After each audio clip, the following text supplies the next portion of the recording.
इतिहासकारों साहित्यकारों ने लिखा है कि दुनिया में एक ही जगह है जहां के मार्ग वीरों की हड्डियों की धूल से बने हुए। मैं सब जगह कहता हूं कि हम एकांत में सोचें तो हमको लगेगा कि चेतक के टापू की आवाज आ रही है, मीराबाई के स्वर सुनाई दे रहे हैं। जौहर की ज्वाला से राजस्थान गर्वित हो रहा है, इसीलिए राजस्थान दुनिया से अलग है। और आप लोग उस भारतीय संस्कृति के रखवाले हैं जिन्होंने हमेशा सृष्टि को आगे बढ़ाने में, सृष्टि को बेहतर रखने में अपना संपूर्ण योगदान दिया है। इसलिए मैं आप लोगों का बारंबार अभिनंदन करता हूं। मेरा परिवार राजस्थान का रहने वाला, झुंझुनू सूरजगढ़ का, चिड़ावा ननिहाल बबाई ससुराल, लेकिन वापस राजस्थान बुलाने का श्रेय अगर किसी एक व्यक्ति को जाता है जिनके एहसान से मेरा रोम रोम सदैव रोमांचित रहता है, वो मेरे पिता तुल्य श्रीमान भैरव सिंह जी शेखावत हैं। 27 साल तक होली और दिवाली मैंने उनके चरण छूकर बिताई है। जब उनका स्वर्गवास हो गया, आज भी मेरे को याद है कि उनके पैर पर जब मैं घी लगा रहा था तो उनके पैर की धारियां आज भी मेरी आंखों में बसी हुई हैं। उनके कोमल तालवे, उनकी कोमल हथेली आज भी मेरी आंखों में बसा हुआ है। उनके पैर पर एड़ी से ऊपर काला निशान, चेहरे के ऊपर काला निशान। आज भी सोचता हूँ तो उनकी नसें हाथों की याद आती है।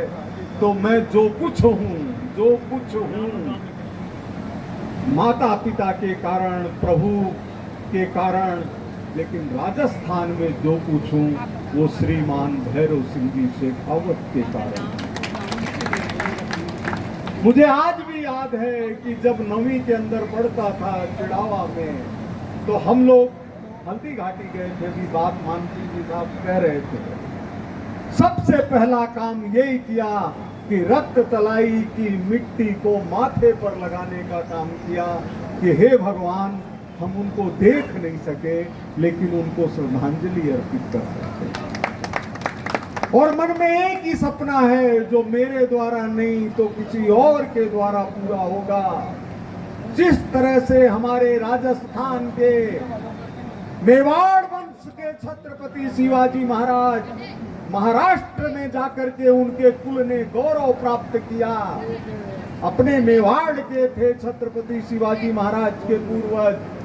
उसी तरह से एक दिन ऐसा जरूर आएगा कि राजस्थान में कोई भी सरकार का मुख्यमंत्री शपथ लेने जाएगा तो महाराणा प्रताप के माल्यार्पण करके जाएगा। महाराणा प्रताप के नाम पर राजस्थान के गौरव को बरकरार करने की शपथ लेगा। इससे ज्यादा कोई भी शब्द मेरे पास कहने के लिए नहीं है। मैं राजनीतिक व्यक्ति नहीं हूं, मैं गोविंद देव जी का आराधक हूं, मैं महाराणा प्रताप का आराधक हूं, मैं छत्रपति शिवाजी महाराज का आराधक हूं और उस परंपरा का आराधक हूं जिसने भारत के अंदर प्रभु राम जैसे जीवन को जन्म दिया, जिनके राम राज्य की कल्पना से पूरी दुनिया आह्लादित है और सारी दुनिया जानती है कि कोई शासन हो तो कैसा हो, राम राज्य जैसा। दैहिक दैविक भौतिक तापा, राम राज काहू नहीं जापा। तो मैं उनको प्रणाम करता हुआ आप सभी कवि रत्नों को, पृथ्वीराज सिंह जी राठौड़ के पौत्र, हमारे राजस्थान के गौरव रघुनाथ सिंह जी काली पहाड़ी की पुत्री यहाँ पर बैठी हुई है, राजस्थान के इतिहास को, राजस्थान की गाथा को जो स्वर दिए हैं, रघुनाथ सिंह जी काली पहाड़ी का नाम आते ही हमारे कल्याण सिंह जी राजावत, मैंने आज उनकी पुत्री के दर्शन किए तो इनकी मुस्कान देख करके मेरे को लगा कि जितनी धारी कल्याण सिंह जी की फैलती थी मुस्कुराते समय, उतनी बहन जी की फैलती है वो उनकी पुत्री है। तो आप सबको मैं प्रणाम करता हूँ, आपका आशीर्वाद चाहता हूँ। राजस्थान को आप लोगों का नेतृत्व हमेशा मिलता रहे।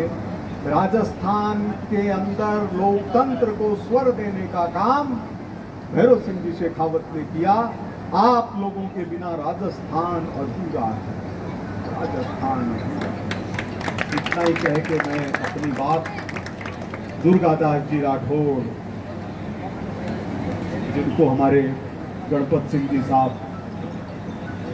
मैं वाराणसी गया, मेरे पास में वहां के काशी विश्वनाथ ट्रस्ट के अध्यक्ष डॉक्टर पंडित नागेंद्र पांडे जी को देने के लिए कुछ समझ में नहीं आया, लेकिन मैं 2-3 चीजें लेकर के गया था। मैंने आपके दिए हुए, भेंट किए हुए दुर्गादास जी राठौड़ के सिक्के को उनको नागेंद्र पांडे जी को देते हैं। तो आप सबको प्रणाम करता हूँ, नमस्कार। हमारे बाबू सिंह जी, मातू सिंह जी, अशोक सिंह जी, सबको मेरा नमस्कार, धन्यवाद। जय श्री राम। बोलिए महाराणा प्रताप की, महाराणा प्रताप की, वीरवर दुर्गादास राठौड़ की, महाराणा सांगा की, हर हर महादेव। बहुत बहुत धन्यवाद आदरणीय गोपाल शर्मा जी विधायक महोदय, और हमें हर बार छत देते हैं और उस शख्सियत को बुलाना चाहता हूं, नाम है